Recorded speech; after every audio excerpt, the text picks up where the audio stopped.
The terrace at Lakeview Country Club overlooked 18 holes of manicured perfection. White tablecloths snapped in the April breeze, while servers in crisp uniforms navigated between tables of people who'd paid $60,000 annually for the privilege of eating overpriced crab cakes in the spring sunshine. I'd chosen a corner table, away from the main cluster of diners, close enough to be present, far enough to avoid forced conversation. My seafood salad sat half-finished while I reviewed contractor proposals on my tablet. The new medical complex in Riverside needed final approval on the HVAC system. Kate. Victoria's voice carried across 3 tables. What are you doing here? I looked up. My sister stood near the French doors leading from the clubhouse, flanked by 2 women in tennis whites. Her blonde hair was pulled back in a ponytail that probably cost more than most people's car payments, and her expression suggested she'd found something unpleasant on her shoe. Having lunch, I said simply. She walked over, her companions trailing behind like pilot fish. This is a members-only facility. I'm aware. I took a sip of water. You're not a member. Actually, I am. I gestured to the chair across from me. Would you like to sit down? I would not. Victoria's voice was rising. Other diners were starting to notice. How did you even get in here? Did you lie to the front desk? Use my name? I used my own name. Kate Morrison, same as yours. Her face flushed. This isn't funny. Lakeview has standards. There's a waiting list. You can't just, Victoria. I've been a member for 8 months. That's impossible. She turned to her friends. This is my younger sister. She works in property management. There's no way she could afford membership here. Property management. That's what she'd been telling people. Technically true. I managed properties.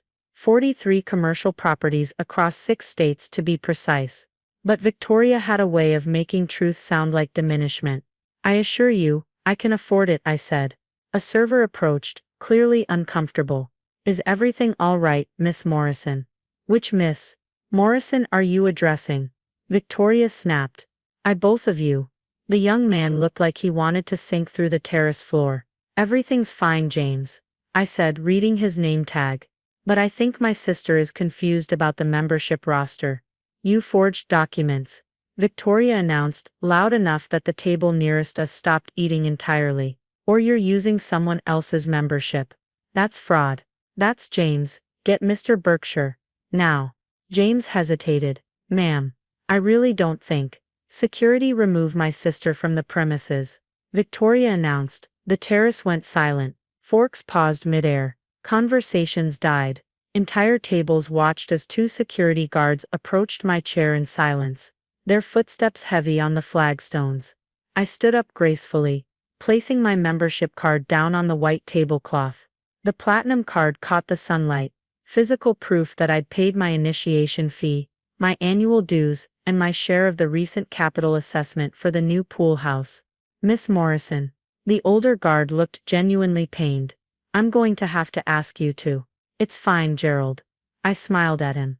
We'd chatted several times when I'd come in for early morning swims. He was putting his daughter through nursing school. I understand this is awkward. She's refusing to leave, Victoria said triumphantly. Call the police if you need to. I want her arrested for trespassing. The club president rushed over from his table near the windows. Richard Thornton was 73, silver-haired, and had run Lakeview for the past decade with the precision of a military campaign. His family had been members since 1947. What's going on here?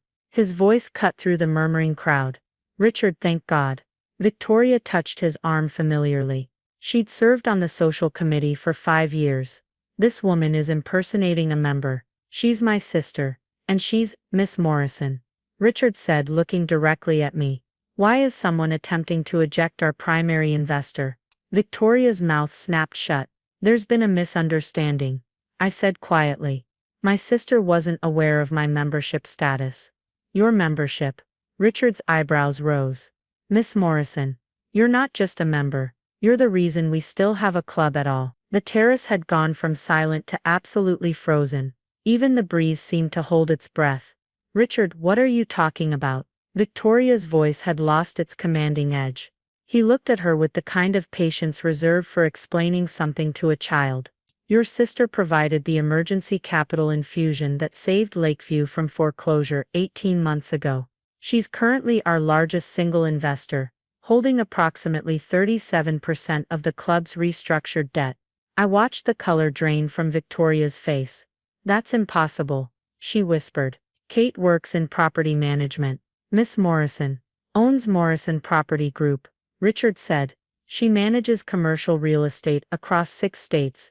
When our previous ownership structure collapsed and the bank was preparing to foreclose, she stepped in with the necessary funding to keep us operational. One of Victoria's tennis friends made a small choking sound. The new pool house, Richard continued. The renovated locker rooms, the restaurant kitchen upgrade, all funded through Miss Morrison's capital contribution. We're gradually buying back her stake as our financial position stabilizes. But we're looking at a 7-year timeline minimum. 7 years, Victoria repeated numbly. She could have demanded board representation or operational control. Instead, she accepted standard investment terms and asked only for membership privileges, which frankly was extraordinarily generous given the leverage she held. I picked up my membership card and slipped it back into my wallet. Richard, this really isn't necessary. I think it is. His voice was gentle but firm. Victoria, your sister saved the club you love. The club where you play tennis every Tuesday. Where you chair the spring gala committee. Where you bring your friends for lunch. He gestured around the terrace. All of this exists because Kate stepped in when no one else would. Victoria was staring at me like I'd sprouted wings. You bought the country club. I invested in it. I corrected. There's a difference. The club is still member-owned, just with restructured financing that kept it from bankruptcy. But you work in property management. I own a property management company, Morrison Property Group. We acquired our first commercial building 9 years ago. That office park in Riverside, where your dentist has his practice. We've grown steadily since then. The Morrison Property Group, one of Victoria's friends, Amanda something, I'd seen her at family holidays, was pulling out her phone. Oh my God, you own half of downtown. About a quarter, I said. And it's across multiple cities, not concentrated in one area. Diversification is important. But you drive a Honda, Victoria said weakly. A 2019 Accord. Excellent reliability ratings. Good fuel economy. Low maintenance costs. Why would I buy something more expensive? Because you can afford it. Affording something and needing it are different concepts. I sat back down and gestured to the chair across from me again. Victoria, do you want to sit? We should probably talk. She sank into the chair like her knees had given out. Gerald and the other security guard exchanged glances and retreated. Richard gave me a small nod and returned to his table, though I could see him watching from across the terrace. How long? Victoria's voice was barely audible. How long have you been running this company? Full-time. 9 years. But I started consulting while I was in college. Property owners needed someone who understood digital marketing and tenant relations. I was good at it, and I charged accordingly. You told me you were working as an apartment manager. I was managing an apartment complex, one that I'd purchased. You assumed I was an employee rather than the owner. I paused. To be fair, I didn't correct you. Why not? Would you have believed me? She didn't answer, which was answer enough. Amanda was still scrolling through her phone. You own the Riverside Medical Plaza, and the Cornerstone Building, and oh my God, the whole Preston Heights development. That one's a partnership. I said, I own 40%. 2 other investors own 30% each. That development is worth millions. Amanda breathed. It's leveraged.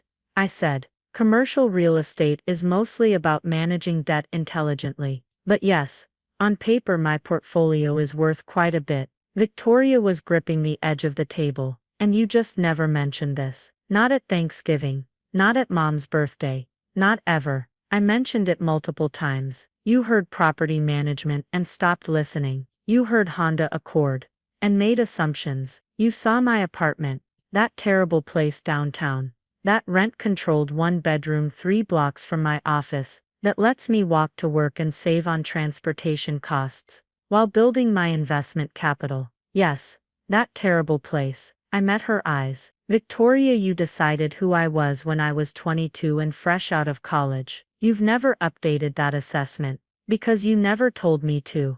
I told you I'd bought an office building. You laughed and asked if I meant a storage unit. I told you I was consulting for medical practices. You said that sounded boring. I told you I'd made a substantial investment. You asked if I meant my 401k. I kept my voice level, factual. After a while I stopped trying. The server James approached cautiously. Miss Morrison, can I get you anything? More water, perhaps some wine. Water's fine, thank you. And for you, Miss Morrison. He looked at Victoria. Vodka, she said faintly. Double. After he left, Victoria leaned forward. Why did you invest in the club?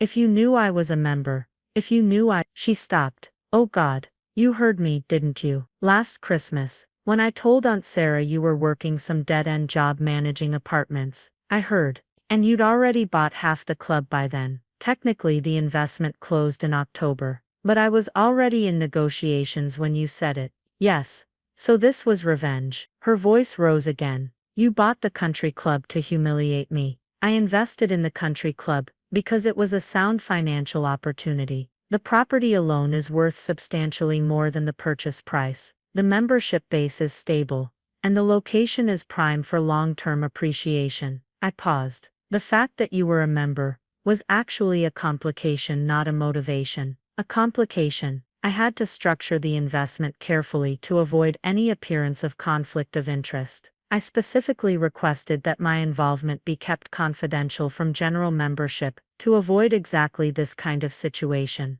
Then why?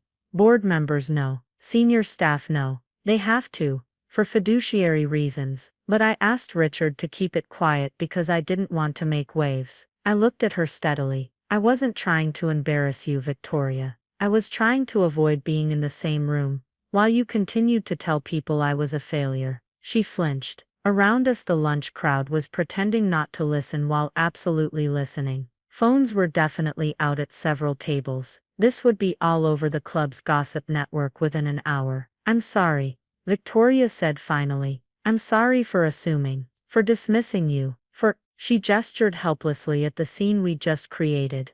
For this, I appreciate that. Are you going to withdraw your investment because of what I did? No, that would hurt hundreds of members who have nothing to do with our family issues. It would hurt the staff who depend on this place for their livelihoods. And honestly, it's a good investment. I'm not going to tank a solid financial position because my sister and I had a public argument. Even though I tried to have you arrested. Even though I picked up my fork. My salad's getting warm. Do you want to stay for lunch, or would you prefer to go? I don't know if I can face everyone. They're going to talk regardless. Might as well let them see us having a civil conversation. It'll give them something new to discuss. She laughed. A slightly hysterical sound. You're handling this much better than I am. I've had 8 months to process being a country club investor. You've had 8 minutes to process being wrong about your sister's entire life. James returned with Victoria's vodka and a fresh water for me. Can I get either of you ladies anything else? I'll have what she's having, Victoria said, pointing at my half-eaten salad. And James, I'm sorry about earlier, about making a scene. It's no trouble, ma'am. He smiled and retreated. We sat in silence for a moment. The other diners were gradually returning to their own conversations, though I caught more than one person glancing our way. Morrison Property Group, Victoria said finally. That's really yours.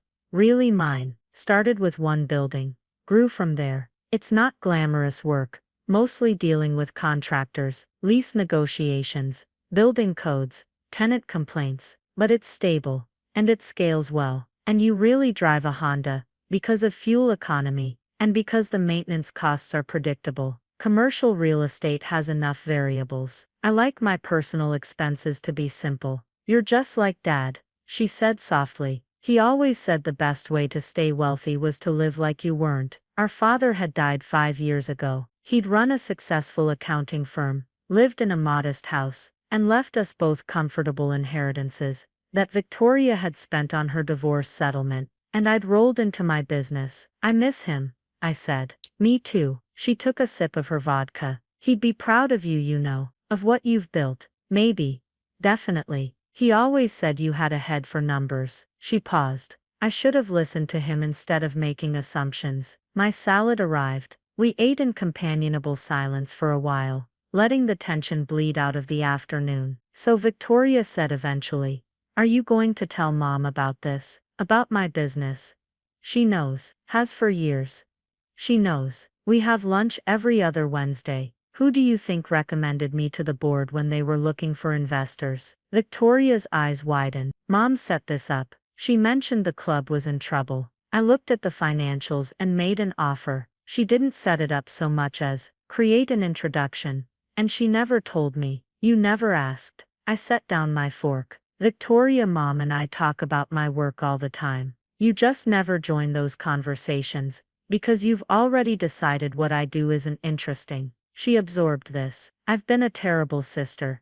You've been a sister who made assumptions. That's correctable. Is it? We're having lunch right now, aren't we? That's a start." Richard approached our table, looking relieved. "Ladies, I'm glad to see you've worked things out. Miss Morrison, Kate, I wanted to apologize for the confrontation. If I'd realized what was happening sooner." "It's fine, Richard. These things happen. Still, I hope this won't affect your investment relationship with the club." "Not at all, though I think we can probably drop the confidentiality clause now. The cat's out of the bag." He smiled. "I suspect you're right. Will you be staying for the board meeting Thursday?" "I'll be there." After he left, Victoria looked at me. "You attend board meetings. Investment stakes above 30%. Get automatic board observer status." "I don't vote, but I attend to protect my financial interest." "Of course you do." She shook her head, smiling slightly. "I have so many questions, and I have another meeting at 3. But we could do this again. Lunch. Next week maybe." "I'd like that." She paused. "And Kate, thank you for not making this worse than it had to be. You could have destroyed me up there." "You're my sister. I don't want to destroy you. I just want you to see me." "I see you now," she said quietly. Finally, we finished our lunch while the spring breeze carried the sound of golf carts and distant conversation across the terrace. Around us, Lakeview Country Club continued its daily operations, saved from bankruptcy by an investment most members would never know about. But Victoria knew now, and somehow, that felt like enough.